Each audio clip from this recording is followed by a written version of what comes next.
Assalamualaikum warahmatullahi wabarakatuh. Kami dari kelompok 4 ingin mempresentasikan final statement analisis kami yang bergerak di bidang subindustri chemicals. Untuk perusahaannya sendiri, kita ada dari PT Duta Pertiwi Nusantara, PT Budi Starch dan Sweetener, dan juga PT Intan Wijaya Internasional. Sebelum kami melanjutkan presentasi kami, izinkan kami untuk memperkenalkan anggota kelompok. Yang pertama ada saya, Danisa Ramadhani dengan NRP 079, Aisyah Aurelia dengan NRP 082, I Gusti Ngurah Ronald dengan NRP 112, dan juga Arianda Beta Pramesta dengan NRP 117. Baik, dalam presentasi kali ini, yang pertama kami akan membahas tentang profil perusahaan, ada 3 perusahaan. Yang kedua, kami akan membahas analisis aset. Setelah itu kami akan membahas analisis liabilitas. Dan yang keempat, kita akan membahas analisis ekuitas. Kelima, kita akan membahas analisis rasio. Dan terakhir, kesimpulan dari poin pertama hingga akhir dan juga saran. Pada kesempatan kali ini, kami akan membahas profil perusahaan terlebih dahulu. Sektor yang kami pilih adalah chemicals. Ada 3 perusahaan. Yang pertama, PT Duta Pertiwi Nusantara dengan kode DPNS. Yang kedua adalah PT Budi Starch and Sweetener Tbk dan kode Budi. Dan terakhir PT Intan Wijaya International Tbk dan kode INCI. Baik, yang pertama perusahaan PT Duta Pertiwi Nusantara dengan kode DPNS. Deskripsi umum, PT Duta Pertiwi Nusantara adalah perusahaan yang berbasis di Indonesia, utamanya bergerak dalam bidang produksi lem triplex. DPNS bergerak pada bidang industri pengolahan perekat kayu, lapis, dan barang-barang kimia dan pertambangan. Yang pertama, visi dari perusahaan PT Duta Pertiwi Nusantara, yaitu menjadi perusahaan industri glue yang turut membangun dengan menghasilkan produk yang baik dan berkualitas tinggi. Dan misinya yang pertama, turut berperan menunjang sektor industri perkayuan, khususnya kayu lapis.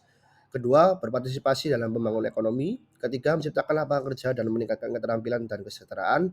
Dan terakhir, ikut berperan menjaga ekosistem dan lingkungan yang sehat. Selanjutnya, saya akan membahas tentang sejarah perkembangan perusahaan PT Duta Pertiwi Nusantara. Pada tahun 82, PT Duta Pertiwi Nusantara didirikan dengan nama PT Dharma Pertiwi Nusantara. Pada tahun 85, PT Dharma Pertiwi Nusantara diubah menjadi PT Duta Pertiwi Nusantara. Pada tahun 87, PT Duta Pertiwi Nusantara mulai memproduksi secara komersial. Dan tahun 97, PT Duta Pertiwi Nusantara melakukan ekspansi. Dan di tahun 2006 hingga sekarang, PT Duta Pertiwi Nusantara mengadopsi teknologi baru berupa Whisker Burner atau WGB. Pada bagian ini, pemegang saham atau saham beredar berfungsi sebagai earning per share pada analisis rasio profitabilitas, yaitu dengan cara laba bersih dibagi dengan akumulasi saham beredar. Seperti yang kita lihat, berikut komposisi pemegang saham pada PT Duta Pertiwi Nusantara. Lalu untuk profil perusahaan dari PT Budi Starch dan Sweetener, deskripsi umumnya merupakan salah satu perusahaan yang bernaung di bawah kelompok usaha Sungai Group yaitu SBG yang didirikan di Lampung pada tahun 1947, hanya beberapa saat setelah Indonesia merdeka. Pada saat ini, SBG telah berkembang menjadi salah satu kelompok usaha di bidang agribisnis terbesar di Indonesia. Visi mereka adalah menjadi produsen berbahan dasar singkong terintegrasi dengan menerapkan konsep lingkungan hijau. Untuk misinya, ada 3. Yang pertama, menjaga lingkungan hijau sekaligus meningkatkan daya saing perusahaan dengan melakukan efisiensi biaya produksi dengan mengkonversi limbah cair perusahaan menjadi listrik untuk menggantikan bahan bakar solar dan listrik PLN, serta mengolah limbah padat menjadi pupuk organik. Dan yang kedua, riset dan pengembangan untuk produk-produk yang berbahan baku singkong. Dan untuk yang ketiga, pertumbuhan yang berkesinambungan baik melalui pembangunan pabrik baru maupun dengan akuisisi dengan perusahaan-perusahaan sejenis. Untuk company historinya, pada tahun 1979, PT Budi Starch dan Sweetener Tbk itu didirikan, lalu pada tahun 1980 diumumkan dalam Berita Negara Republik Indonesia, dan pada tahun 1980 hingga 2016, anggaran dasar PT Budi Starch dan Sweetener Tbk telah beberapa kali mengalami perubahan.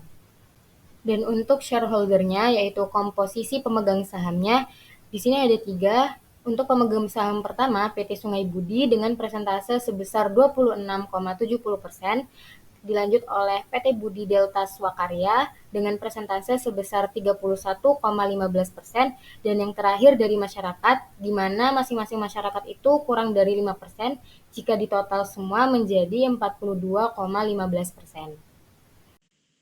Untuk selanjutnya, saya akan menjelaskan mengenai profil perusahaan Inci.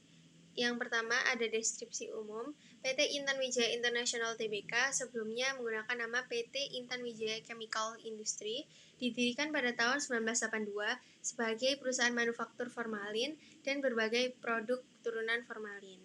Untuk visinya, yaitu menjadikan perusahaan kimia global yang dapat diandalkan, dipersembahkan bagi kesejahteraan masyarakat dan kebaikan para pemegang saham. Selanjutnya, untuk misi yaitu yang pertama memberikan hasil yang sebaik-baiknya kepada para pemegang saham. Yang kedua, memberikan yang terbaik bagi negara, masyarakat, dan lingkungan.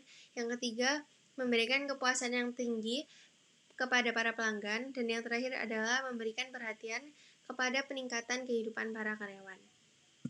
Selanjutnya, untuk company history, pada 1981, PT Intan Wijaya Chemical Industry didirikan. 1986, PT Intan Wijaya International Tbk mendirikan fasilitas produksi pertama mereka. Kemudian pada 1990, PT Intan Wijaya International Tbk menjadi perusahaan lokal kimia pertama yang mencatatkan saham di Bursa Efek Jakarta. Kemudian pada 1992, PT Intan Wijaya International Tbk mendirikan fasilitas produksi heksamin pertama di Indonesia. Dan kemudian pada 2013, PT Intan Wijaya International Tbk mendirikan fasilitas produksi kedua di Semarang. Selanjutnya, ini adalah komposisi pemegang saham, yang mana pemegang saham tertinggi ada kepada publik sebesar 48,34%. Selanjutnya kita akan membahas tentang gambaran kondisi laporan keuangan dari 3 perusahaan. Yang pertama, PT Duta Pertiwi Nusantara. Berdasarkan data yang diberikan dari analisis laporan keuangan PT Duta Pertiwi Nusantara atau yang sudah diaudit, terdapat beberapa pola dan tren yang dapat diidentifikasi. Secara keseluruhan, ekuitas perusahaan mengalami fluktuasi selama periode yang diamati, dengan peningkatan sebesar 7% pada tahun 2021 dan 6% pada tahun 2022. Dari segi likuiditas, terlihat bahwa rasio current ratio dan quick ratio mengalami penurunan yang signifikan pada tahun 2021 dan sedikit membaik pada tahun 2022. Berikut adalah gambaran kondisi keuangan PT Budi Starch and Sweetener Tbk. Emiten produsen tepung tapioka dan pemanis sweetener PT Budi Starch and Sweetener Tbk berupaya memperbaiki kinerja keuangannya di sisa tahun 2022. Sekedar informasi, pendapatan usaha Budi turun 8,09% secara tahunan atau year on year YoY menjadi 1,59 triliun pada semester 1 2022. Laba bersih Budi juga tergerus 20,77% menjadi 36,57 miliar di periode yang sama. Mayoritas pendapatan usaha Budi di semester 1 lalu disumbangkan oleh segmen bisnis tepung tapioka sebesar 1,9 triliun. Seluruh pendapatan usaha tersebut dikurangi eliminasi sebesar 266,96 miliar. Terakhir adalah kondisi laporan keuangan PT Intermijaya International Tbk. Sepanjang Januari hingga Maret tahun 2022 lalu, INCI atau Intermijaya International Tbk telah membukakan penjualan usaha bersih sebesar 136,98 miliar, naik 32,72% dibandingkan realisasi Januari sampai Maret tahun 2021 yang sebesar 103,21 miliar. Dari penjualan tersebut, INCI mengantongi laba yang dapat didistribusikan kepada pemilik entitas Indo alias laba bersih sebesar 8,24 miliar di Januari hingga Maret tahun 2022. Jumlah tersebut melampaui raihan laba bersih Intermijaya Internasional di Januari hingga Maret tahun 2021 yang sebesar 2,77 miliar. Baik, pada poin analisis aset ini, kami membandingkan perkembangan aset 3 tahun terakhir, yaitu tahun 2020, tahun 2021, dan tahun 2022 dalam sebuah perusahaan yang kami akan bahas, serta peningkatan atau penurunan juga persentase tersebut. Seperti yang sudah saya tampilkan, di sini ada tahun 2020, tahun 2021, dan tahun 2022, serta peningkatan atau penurunan dari beberapa tahun, dan juga ada selisih, dan juga serta persentase. Baik, saya akan membahas tentang analisis aset horizontal pada PT Duta Pertiwi Nusantara. Adapun dari data tersebut, analisis horizontal aset dari Duta Pertiwi Nusantara, yaitu secara keseluruhan aset lancar dan aset tidak lancar perusahaan mengalami peningkatan dari tahun 2020 hingga tahun 2022. Dengan data yang sudah saya berikan tadi, bahwa tahun 2020 hingga tahun 2022 ini mengalami peningkatan yang signifikan pada perusahaan ini. Pada tahun 2020 total aset lancar adalah Rp369.306.035.076. Aset lancar mengalami peningkatan sebesar 34,15% pada tahun 2021 mencapai Rp495.431.536.858 hingga pada tahun 2022 terjadi peningkatan sebesar Rp511.994.714.252 terjadi peningkatan sebesar 3,34%. Jadi peningkatan ini merupakan peningkatan yang sangat signifikan terhadap perusahaan ini. Baik, berikut adalah analisis vertikal dari PT Bintang Pertiwi Nusantara. Jika tadi adalah analisis horizontal, maka sekarang adalah analisis vertikal. Baik, ini merupakan analisis vertikal dari PT Bintang Pertiwi Nusantara. Jadi di atas secara keseluruhan pada tahun 2020 aset lancar menyumbang 73,37% dari total aset. Pada tahun 2021 persentase lancar mencapai menjadi 76,82%. Aset lancar mencakup kas dan setara kas, aset keuangan lancar, piutang usaha, persediaan biaya dibayar di muka, dan aset lainnya yang diharapkan dapat dikonversi menjadi uang dalam jangka waktu 1 tahun. Persentase yang lebih tinggi pada tahun 2021 menunjukkan peningkatan likuiditas perusahaan.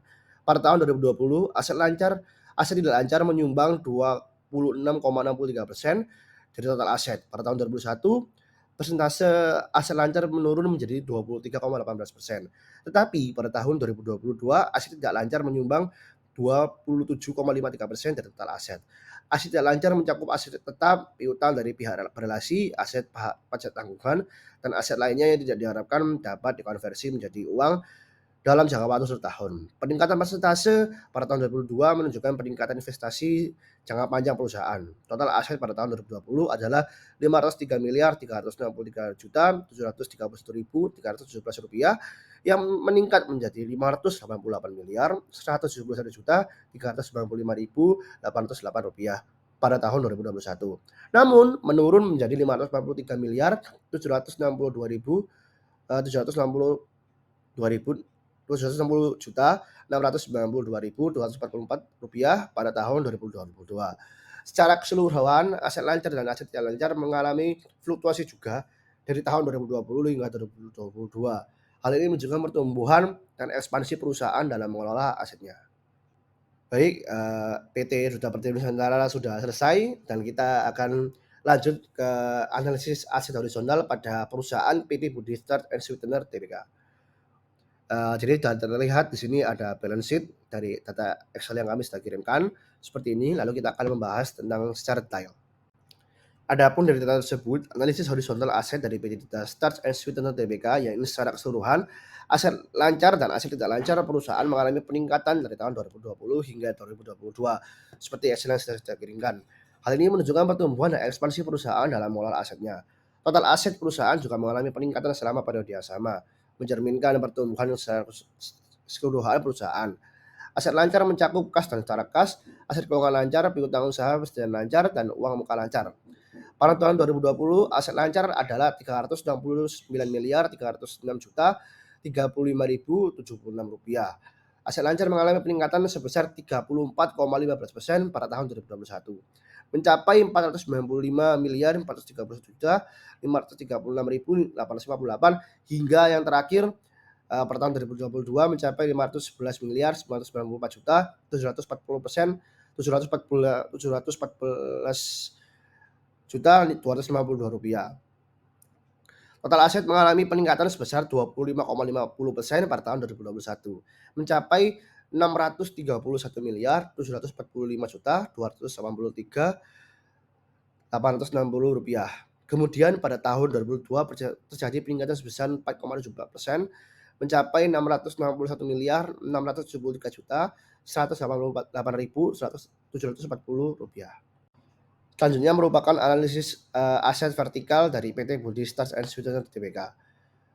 Ini merupakan data Excel dari tahun 2020, 2021, dan tahun 2022. Dari data di atas, secara keseluruhan pada tahun 2020, kas dan setara kas menyumbang 2,16% dari total aset perusahaan, kemudian menurun menjadi 2,01% pada tahun 2021 dan mengalami kenaikan lagi menjadi 2,6% pada tahun 2022, atau bisa kita simpulkan pada tahun 2020 itu kita mengalami peningkatan ke tahun 2022 hanya 0,5%. Aset pajak tangguhan, yaitu aset pajak tangguhan juga memiliki presentasi vertikal yang signifikan pada tahun 2020, namun mengalami penurunan pada tahun-tahun berikutnya. Aset tidak lancar non keuangan lainnya memiliki kontribusi kecil dalam aset tidak lancar perusahaan. Dapat disimpulkan bahwa jumlah total aset perusahaan menunjukkan persentase vertikal yang menurun dari tahun ke tahun. Berikut merupakan perusahaan terakhir pada analisis aset horizontal, yaitu perusahaan PT Intan Wijaya Internasional Tbk. Terlihat bahwa data yang saya berikan pada tahun 2020, 2021, dan 2022 serta selisih dari tahun-tahun tersebut dan juga persentase dari tahun-tahun tersebut. Adapun dari data tersebut, analisis horizontal aset dari Intan Wijaya Internasional Tbk, yakni secara keseluruhan aset lancar dan aset tidak lancar perusahaan mengalami fluktuasi dari tahun 2020 hingga 2022. Hal ini menunjukkan pertumbuhan dan ekspansi perusahaan dalam mengelola asetnya. Total aset perusahaan juga mengalami peningkatan selama periode yang sama, mencerminkan pertumbuhan keseluruhan perusahaan. Aset lancar mencakup kas dan setara kas, aset keuangan lancar, piutang usaha, persediaan lancar, dan uang muka lancar. Pada tahun 2020, aset lancar adalah 235 miliar 888 juta 392.122 rupiah. Aset lancar mengalami peningkatan sebesar 27,25%.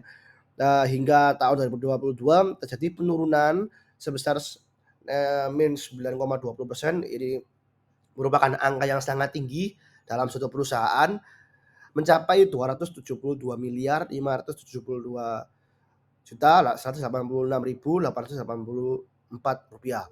Aset tidak lancar meliputi dana yang dibatasi penggunaan tidak lancar. Beban tangguhan pada tahun 2020 aset tidak lancar adalah 208 juta. Hingga tahun 2022 terjadi peningkatan sebesar 6,14% mencapai 223 miliar 438 juta 347 rupiah 347.579 rupiah. Total aset merupakan jumlah dari aset lancar dan aset tidak lancar. Dan total aset perusahaan itu ada 444 miliar 865 juta 800.672. Hingga tahun 2022 terjadi penurunan sebesar min 2,8% menjadi 496 miliar 10 juta 534.863 rupiah.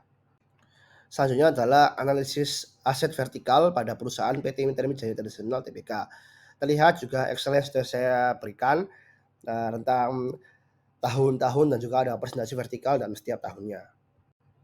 Berdasarkan data yang telah disajikan, dapat disimpulkan bahwa aset lancar perusahaan pada tahun 2020 mencapai 235 miliar 888 juta 392.122 rupiah atau 56,26% dari total aset. Presentasi ini merupakan presentasi yang sangat-sangat besar karena sudah melebihi setengah dari persentase total aset, yaitu 56,26% ini. Angka ini mengalami peningkatan pada tahun 2021 menjadi 300 miliar 176 juta 23.762 atau 58,78%. Ini merupakan angka juga yang sangat-sangat tinggi, prestasi yang sangat tinggi dalam perusahaan. Hingga tahun 2022 mencapai 272 miliar 572 juta 186.884 rupiah atau 54,95%. Memang tidak setinggi dari tahun-tahun peningkatan, tapi secara keseluruhan ini merupakan angka yang sangat besar untuk analisis vertikal pada perusahaan PT Intan Wijaya Internasional. Analisis tersebut memberikan gambaran perbandingan proporsi antara aset tidak lancar dan tidak lancar serta perubahan total aset per tahunnya. Presentasi vertikal pada data mencerminkan proporsi relatif masing-masing kategori aset terhadap total aset. Untuk yang ketiga, kita melakukan analisis liabilitas. Liabilitas sendiri itu merupakan kewajiban yang harus dibayar oleh sebuah perusahaan pada pihak yang bersangkutan dengan cara mengeluarkan sejumlah dana atau sumber daya ekonomi perusahaan tersebut. Jadi untuk menganalisis liabilitas ini, kita melakukan analisis melalui vertikal dan juga horizontal. Berikut adalah hasil tabel analisis horizontal kami di perusahaan PT Duta Pertiwi Nusantara. Dari data tersebut, Secara keseluruhan, kewajiban perusahaan itu mengalami fluktuasi selama periode yang diamati. Meskipun terjadi peningkatan dalam beberapa tahun, terjadi penurunan juga pada tahun berikutnya. Hal ini dapat mengindikasikan adanya perubahan dalam struktur keuangan perusahaan atau strategi manajemen kewajiban yang berbeda dari tahun ke tahun. Nah, pada tahun 2020, total kewajiban jangka pendek perusahaan itu mencapai 885, 861, 221. Kewajiban jangka pendek mengalami peningkatan sebesar 25,9% pada tahun 2021. Namun terjadi penurunan pada tahun 2022 menjadi 24,98%. Lalu untuk jangka panjangnya sendiri pada tahun 2020, total kewajiban jangka perusahaan itu adalah 63, 202, 387, 65. Nah, kewajiban jangka panjang sendiri itu mengalami penurunan sebesar minus 3,81% pada tahun 2021. Kemudian pada tahun 2022 terjadi kenaikan sebesar 50,88%. Total kewajiban merupakan jumlah dari kewajiban jangka pendek dan kewajiban jangka panjang. Pada tahun 2020, total kewajiban perusahaan adalah 64,088,248,967. Lalu total kewajiban itu mengalami peningkatan sebesar 33,99% pada tahun 2021 dan pada tahun 2022 menjadi 43,57%. Lalu untuk selanjutnya, berikut adalah data dari hasil analisis vertikal kami untuk perusahaan PT Duta Pertiwi Nusantara Tbk. Di mana dari data di atas, secara keseluruhan pada tahun 2020, kewajiban jangka pendek menyumbang 1,38% dari total kewajiban. Pada tahun 2021, presentasi kewajiban lancar meningkat cukup tinggi menjadi 28,21%, dan pada tahun 2022, persentase tersebut menjadi 24,56%. Peningkatan persentase ini itu menunjukkan peningkatan kewajiban jangka pendek pada sebuah perusahaan. Lalu pada tahun 2020, kewajiban jangka panjang menyumbang 98,62% dari total kewajiban, dan pada tahun 2021 menurun menjadi 71,79%, lalu kemudian menaik lagi menjadi 75,44% pada tahun 2022. Penurunan persentase pada tahun 2020 dan 2021 ini menunjukkan pengurangan kewajiban jangka pendek perusahaan. Dapat disimpulkan bahwa total kewajiban di sini mengalami peningkatan selama periode tersebut. Setelah itu, kita juga menganalisis secara horizontal dan juga vertikal untuk perusahaan PT Budi Starch dan Sweetener. Dari data tersebut, secara keseluruhan, PT Budi Starch dan Sweetener mengalami fluktuasi selama periode yang kita amati. Meskipun mengalami kenaikan pada beberapa tahun, terjadi juga penurunan pada tahun-tahun berikutnya. Kewajiban jangka pendek di sini mengalami peningkatan sebesar 4,26% pada tahun 2021. Lalu terjadi peningkatan lagi sebesar 5,15% pada tahun 2022. Untuk jangka panjangnya sendiri, kewajiban jangka panjang mengalami penurunan sebesar minus 14,69% pada tahun 2021. Lalu pada tahun 2022 terjadi kenaikan sebesar 13,68%. Total kewajiban sendiri merupakan jumlah dari kewajiban jangka pendek dan juga kewajiban jangka panjang. Pada tahun 2020, total kewajiban perusahaan itu mengalami peningkatan sebesar 1,02% pada tahun 2021, lalu pada tahun 2022 menjadi 6,03%. Untuk selanjutnya, ini merupakan hasil analisis vertikal kami di perusahaan Budi Starch dan Sweetener. Dari data di atas, secara keseluruhan pada tahun 2020, total kewajiban jangka pendek adalah 1.085.439 atau 66,15% dari total kewajiban. Lalu pada tahun 2021 sebesar 70,49%, dan pada tahun 2022 kewajiban jangka pendek sebesar 68,84% dari total kewajiban.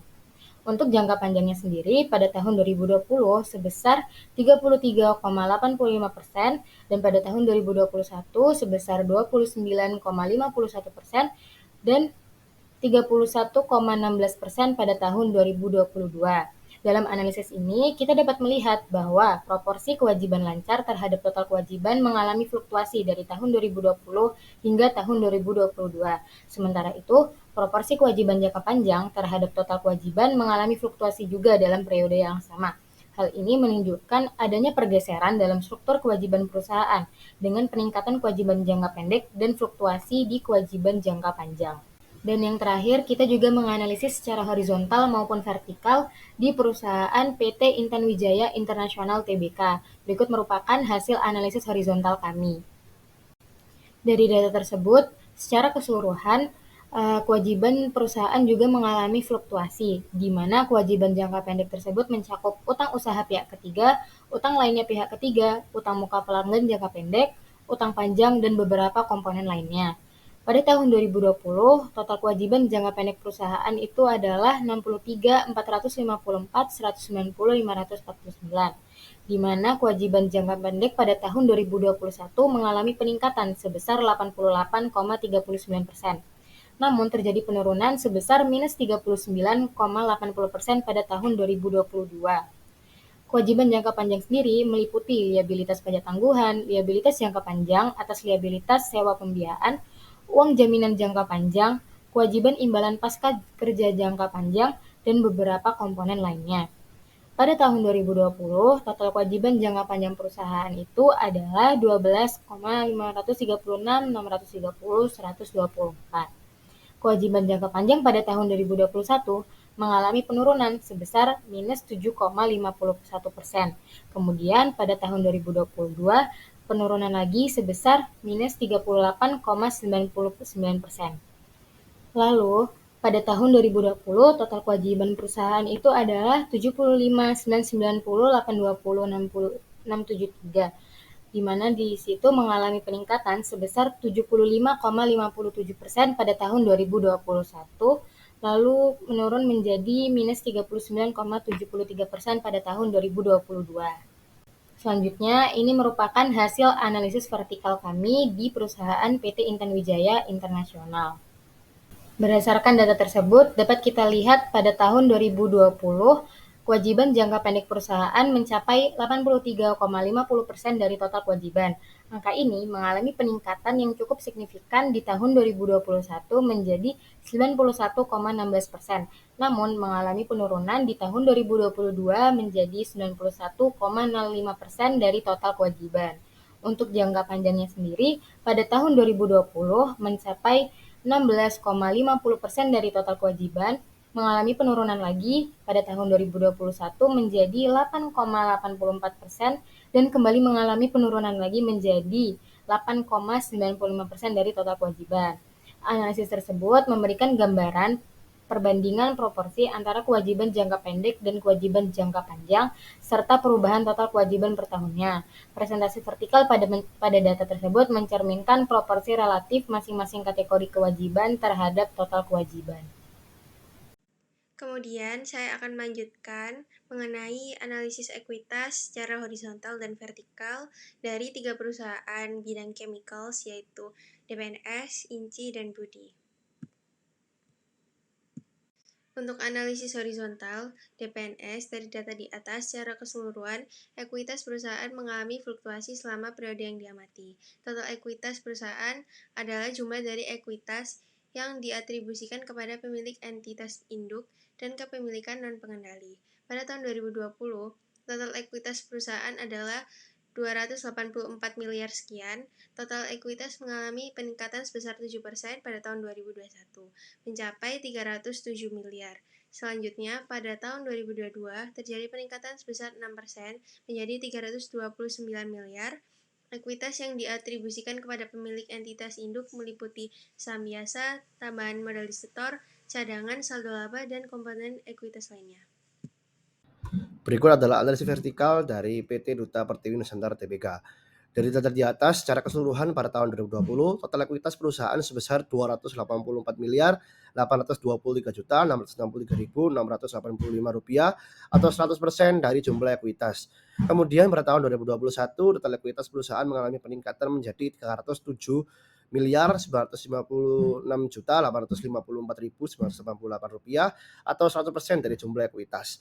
Dan pada tahun 2022, total ekuitas perusahaan mengalami peningkatan lagi menjadi 329 miliar 957.934 rupiah 934.086 rupiah atau 100% dari jumlah ekuitas. Selanjutnya, analisis horizontal pada perusahaan PT Budi Starch and Sweetener. Data di atas secara keseluruhan ekuitas perusahaan mengalami peningkatan yang stabil selama periode yang diamati. Peningkatan tersebut terutama disebabkan oleh peningkatan saldo laba yang belum ditentukan penggunanya. Hal ini menunjukkan pertumbuhan dan kinerja positif perusahaan dari tahun ke tahun yang dapat mencerminkan pengembangan bisnis yang sukses, laba yang meningkat, atau strategi manajemen keuangan yang efektif. Saham biasa, tambahan modal depositor, cadangan, dan revaluasi tidak mengalami peningkatan maupun penurunan selama tahun 2020 sampai tahun 2022. Saldo laba, jumlah ekuitas, dan kepentingan pengendali mengalami peningkatan. Selanjutnya adalah analisis vertikal pada PT Budi Starch and Sweetener Tbk. Dari data di atas secara keseluruhan per tahun 2020, total ekuitas perusahaan sebesar Rp1.322.156 atau 100% dari jumlah ekuitas. Kemudian pada tahun 2021, total ekuitas perusahaan mengalami peningkatan menjadi Rp1.387.697 atau 100% dari jumlah ekuitas, dan pada tahun 2022 total ekuitas perusahaan mengalami peningkatan lagi menjadi Rp1.445.037 atau 100% dari jumlah ekuitas. Ekuitas perusahaan dapat meningkat karena beberapa faktor, di antaranya adalah kenaikan struktur modal, tambahan utang jangka panjang, profitabilitas perusahaan, dan lain-lain. Selanjutnya, analisis horizontal pada perusahaan PT Intan Wijaya Internasional Tbk. Data di atas secara keseluruhan, ekuitas perusahaan mengalami peningkatan selama periode yang diamati. Hal ini menunjukkan pertumbuhan dan kinerja positif dari tahun ke tahun yang dapat mencerminkan pengembangan bisnis sukses, laba yang meningkat, atau strategi manajemen keuangan efektif. Total ekuitas perusahaan adalah jumlah dari ekuitas yang didistribusikan kepada pemilik entitas induk kepemilikan yang terkendali. Pada tahun 2020, total ekuitas perusahaan adalah Rp368.874.979.999. Total ekuitas mengalami peningkatan sebesar 2,90% pada tahun 2021. Saham biasa dan tambahan modal di sektor tidak mengalami perubahan sama sekali pada tahun 2020 sampai tahun 2022. Sedangkan pengukuran kembali program imbalan pasti mengalami peningkatan, terutama pada tahun 2021. Komponen ekuitas lainnya, saldo, laba, kepentingan pengendali juga mengalami peningkatan dari tahun ke tahun. Berikut adalah analisis vertikal pada perusahaan PT Intan Wijaya Internasional Tbk. Dari data di atas disimpulkan bahwa ekuitas yang didistribusikan kepada pemilik entitas induk pada tahun 2020 adalah Rp336.074.486.144 yang menyumbang 100% dari total ekuitas perusahaan. Ini merupakan angka sangat besar. Peningkatan presentasi ekuitas yang didistribusikan kepada pemilik entitas induk menunjukkan pertumbuhan ekuitas perusahaan. Oke, selanjutnya adalah analisis rasio. Next. Yang pertama kita ada liquidity ratio. Yang pertama adalah current ratio. Salah satu bagian dari liquidity ratio yang mengukur kemampuan perusahaan untuk membayar kewajiban jangka pendek atau yang jatuh tempo dalam 1 tahun. Terus yang selanjutnya ada quick ratio. Yang kedua, jenis rasio keuangan yang berguna untuk menilai posisi likuiditas sebuah perusahaan bisnis proyek, pusat laba ataupun pusat investasi. Terus yang ketiga, akun receivable turnover adalah ukuran seberapa efisien penagihan Anda mengacu pada berapa kali perusahaan Anda mengumpulkan piutang rata-rata dalam periode tertentu. Terus yang keempat, inventory turnover digunakan untuk mengukur seberapa efisien perusahaan menggunakan persediaannya dengan membagi harga pokok penjualan dengan rata-rata nilai persediaan selama periode tersebut. Terus yang kelima, yang terakhir, asset turnover ratio adalah rasio keuangan yang mengukur efisiensi perusahaan dalam menghasilkan penjualan dari aset yang dimilikinya.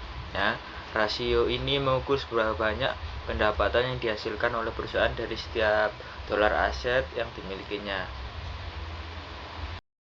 Selanjutnya kita ada profitability ratio yang ada 4. Yang pertama adalah profit margin, metrik keuangan yang mengukur profitabilitas perusahaan. Ini dihitung dengan membagi laba bersih perusahaan dengan pendapatannya. Terus yang kedua, return on asset atau ROA adalah rasio keuangan yang digunakan untuk mengukur profitabilitas perusahaan dengan membandingkan pendapatan bersihnya dengan total asetnya. Ini menunjukkan berapa banyak laba yang dihasilkan perusahaan untuk setiap dolar aset yang dimilikinya. Terus yang ketiga, return on equity atau ROE adalah ROE adalah rasio keuangan yang mengukur profitabilitas perusahaan dengan menghitung jumlah laba bersih yang dikembalikan sebagai persentase ekuitas pemegang saham. Terus yang keempat, yang terakhir, earning per share atau EPS adalah rasio keuangan yang mengukur jumlah laba bersih yang diperoleh per saham dari saham biasa yang beredar. Ini dihitung dengan membagi laba bersih perusahaan dengan jumlah saham biasa yang beredar. Terus yang terakhir, solvency ratio. Yang pertama ada debt to asset ratio, DAR, adalah rasio keuangan yang mengukur proporsi total aset perusahaan yang dibiayai oleh utang. Ini dihitung dengan membagi total utang perusahaan dengan total asetnya. Terus yang kedua, time interest earned atau TII, bisa dibaca TII, adalah rasio keuangan yang mengukur kemampuan perusahaan untuk memenuhi kewajiban utangnya. Ini dihitung dengan membagi pendapatan perusahaan sebelum bunga dan pajak dengan beban bunga. Semakin tinggi rasio TII, semakin mampu perusahaan membayar beban bunganya.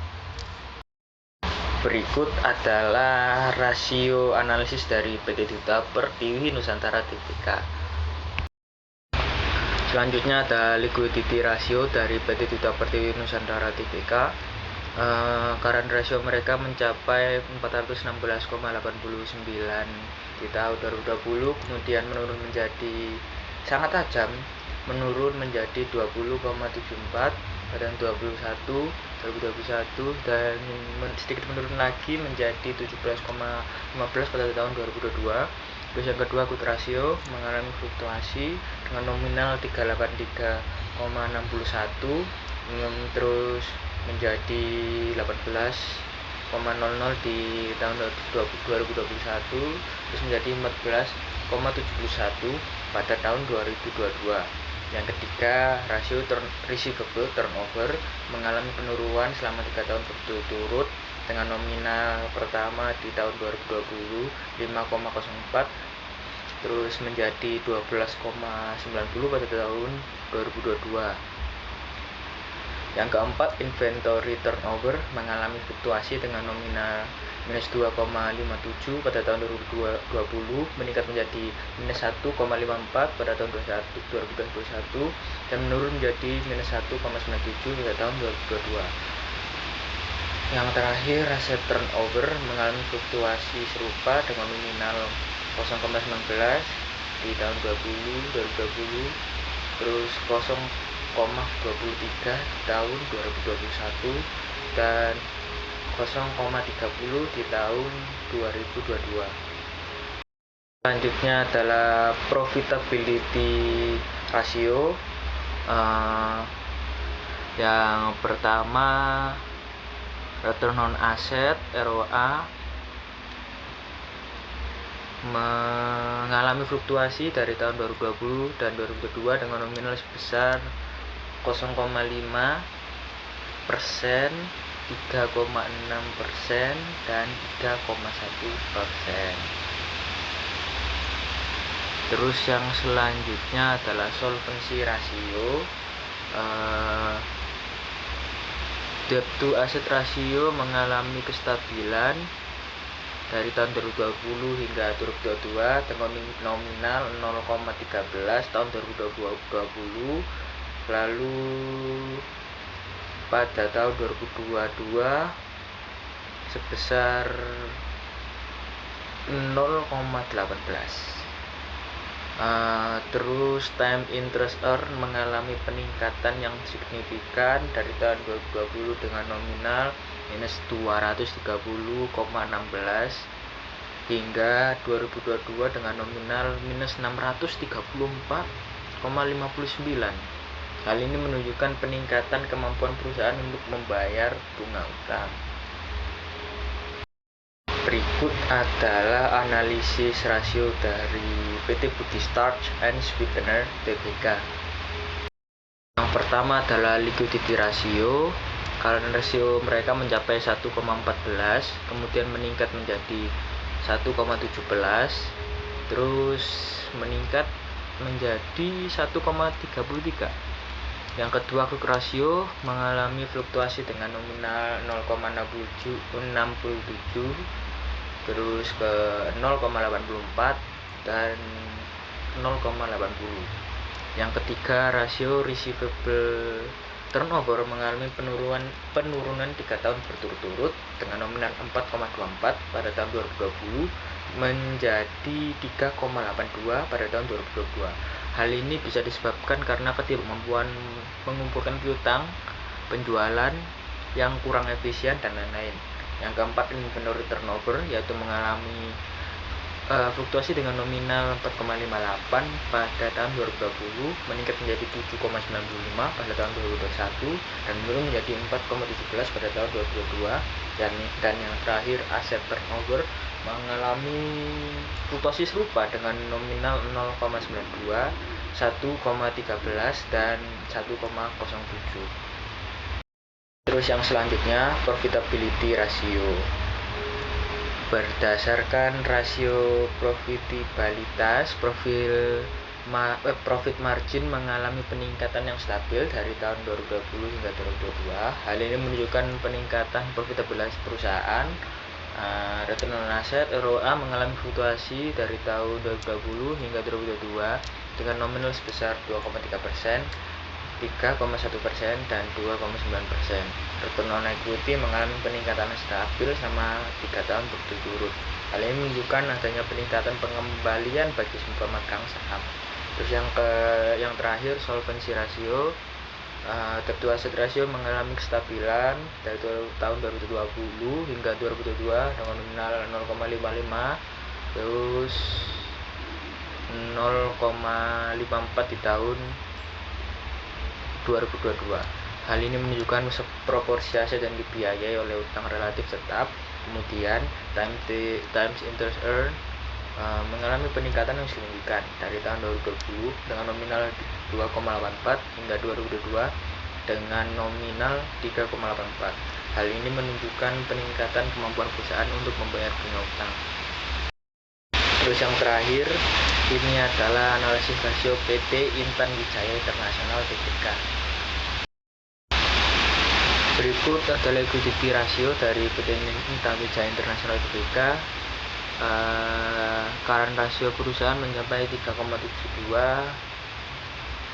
menunjukkan bahwa perusahaan memiliki aset lancar sebanyak 3,72 kali lipat dari jumlah kewajiban jangka pendeknya.